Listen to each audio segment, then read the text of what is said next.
Lieber Herr Premierminister Modi, nach unserem herzlichen Gespräch und dem gemeinsamen Austausch im Plenum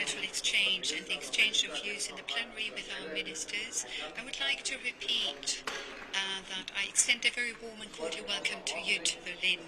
I am delighted that the first intergovernmental consultations of this government take place with the India government. For me, that is a sign of the special quality of our relationship.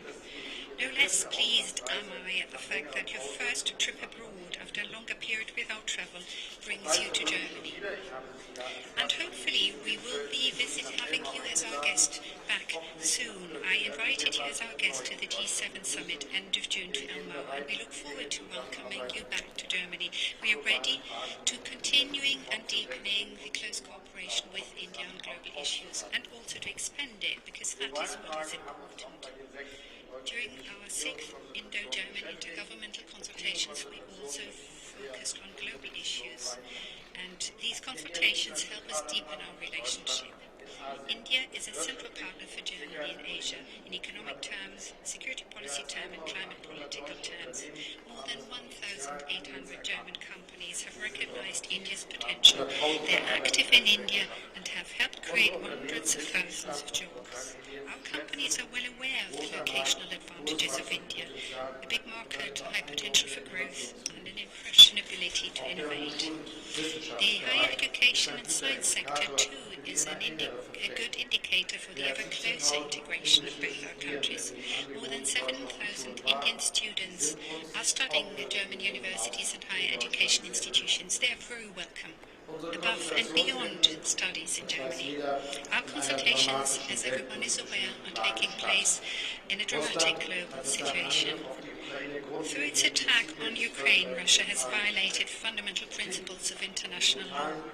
The war and the brutal attacks against and on the civilian population in Ukraine show how unrestrained Russia has been in violating the fundamental principles of the UN Charter.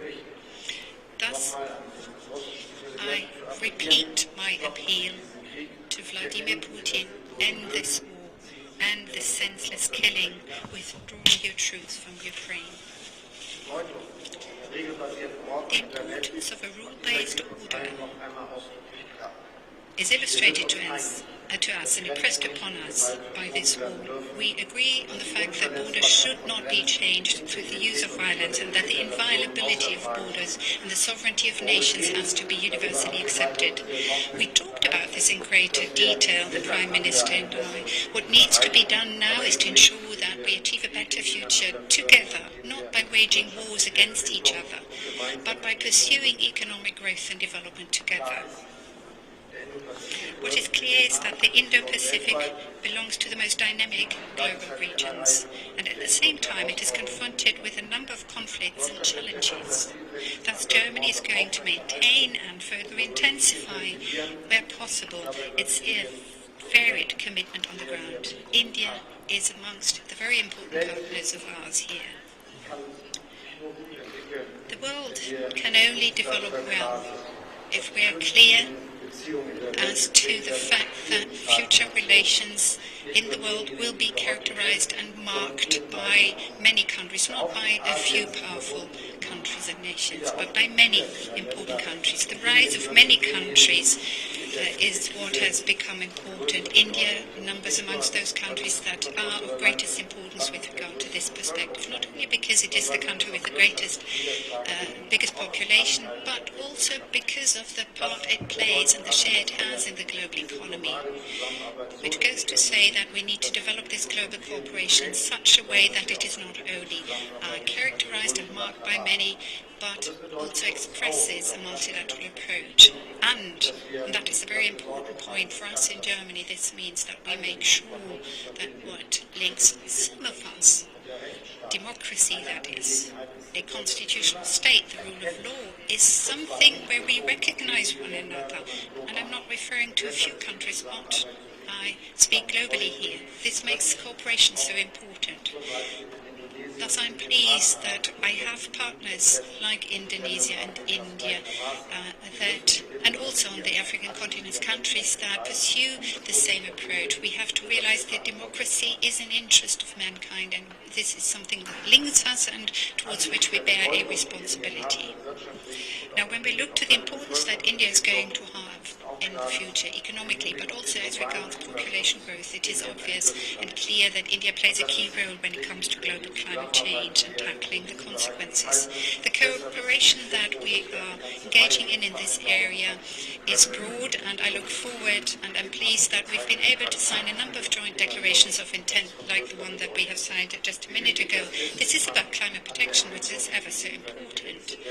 Look to the impact that the present heat wave in India has had on its population. That is an indication of the fact that climate change is having an impact and that we have to do what we can to stop it. It is a topic where we again need to cooperate closely. We need to coordinate on this and many other issues.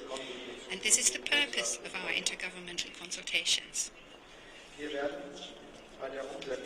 When it comes to implementing the projects and measures of this partnership of ours, we will make available funds in the future, all of them together equal 10 billion euros.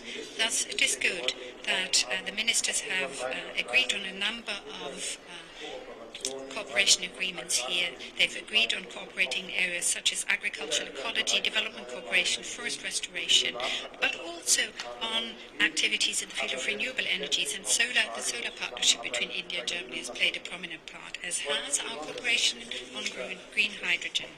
I'm especially delighted, Prime Minister, that your initiative to enhance our cooperation on green hydrogen has borne fruit today by us taking a major step with regard to setting up a task force on green hydrogen.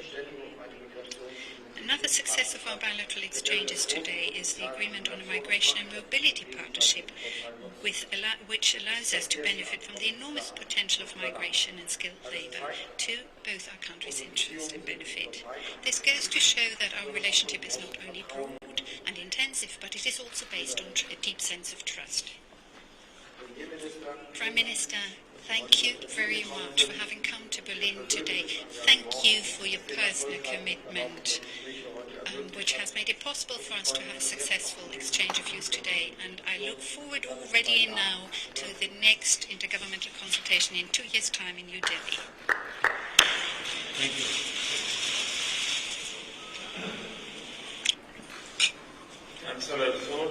Chancellor Scholz. Friends, Friends. Guten Tag. नमस्कार। सबसे पहले मेरे और मेरे प्रतिनिधि मंडल के गर्मजोशी भरे स्वागत के लिए मैं चांसलर शोल्ज का हृदय से धन्यवाद करता हूं।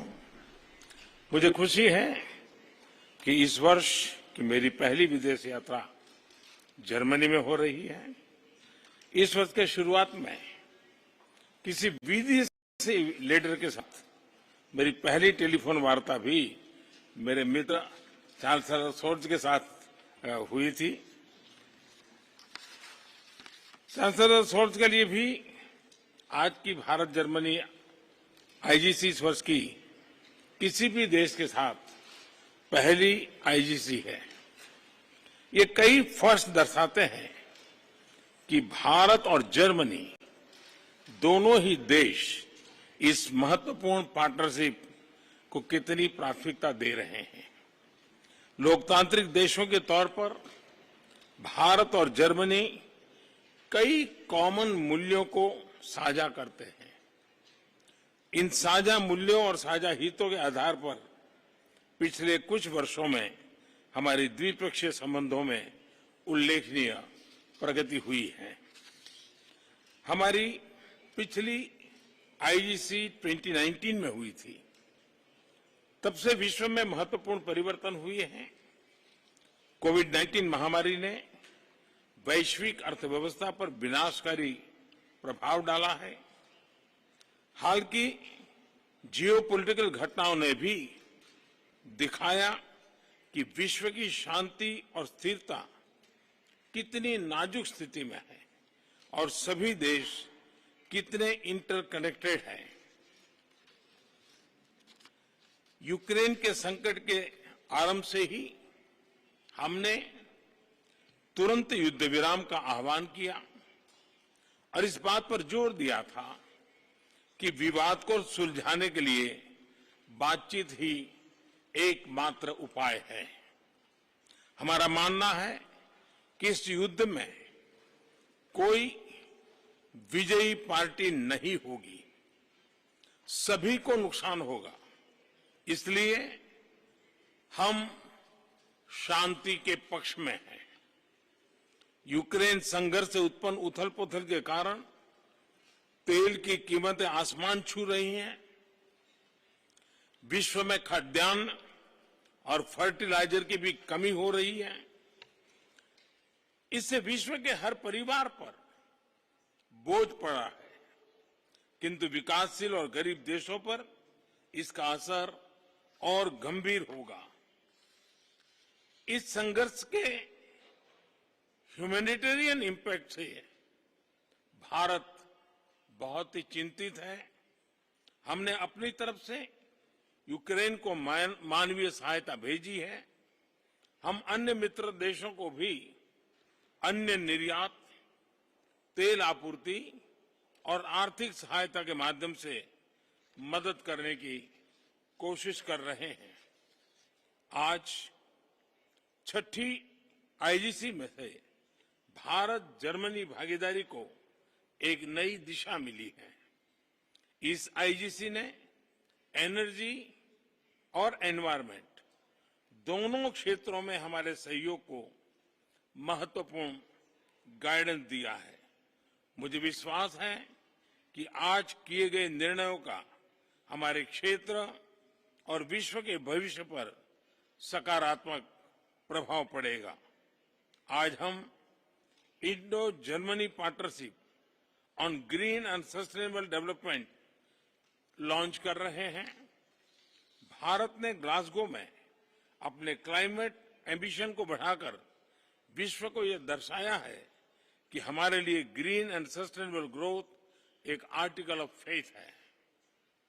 इस नई पार्टनरशिप के तहत जर्मनी ने 2030 तक 10 बिलियन यूरो की अतिरिक्त विकास सहायता से भारत के ग्रीन ग्रोथ प्लान्स को सपोर्ट करने का निर्णय लिया है। इसके लिए मैं जर्मनी और चांसलर शोल्ज को धन्यवाद देता हूं।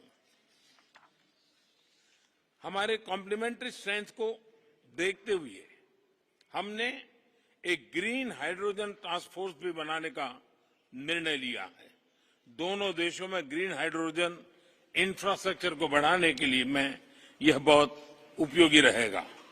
भारत और जर्मनी दोनों को ही अन्य देशों में डेवलपमेंट कोऑपरेशन का लंबा अनुभव है। आज हमने अपने अनुभवों को जोड़कर त्रिपक्षीय कोऑपरेशन के जरिए तीसरे देशों में संयुक्त परियोजनाओं पर कार्य करने का भी निर्णय लिया है। हमारे यह सहयोग विकासशील विश्व के लिए पारदर्शी और सस्टेनेबल विकास परियोजनाओं का विकल्प प्रदान करेगा। फ्रेंड्स, पोस्ट कोविड काल में भारत अन्य बड़ी अर्थव्यवस्थाओं के मुकाबले सबसे तेज ग्रोथ देख रहा है। हमें विश्वास है कि भारत वैश्विक रिकवरी का महत्वपूर्ण स्तंभ बनेगा। हाल ही में हमने बहुत कम समय में यूएई तथा ऑस्ट्रेलिया के साथ व्यापार समझौतों पर हस्ताक्षर किए। ईयू के साथ भी हम एफटीए वार्ताओं में शीघ्र प्रगति के लिए प्रतिबद्ध हैं। भारत के कुशल कामगारों और प्रोफेशनल से कई देशों की अर्थव्यवस्थाओं को लाभ मिला है। मुझे विश्वास है कि भारत और जर्मनी के बीच हो रहे comprehensive migration and mobility partnership agreement से दोनों देशों के बीच आवाजाही सुगम बनेगी। मैं फिर एक बार आज की समिट के लिए, आपके इनिशिएटिव के लिए आपका बहुत बहुत धन्यवाद करता हूं।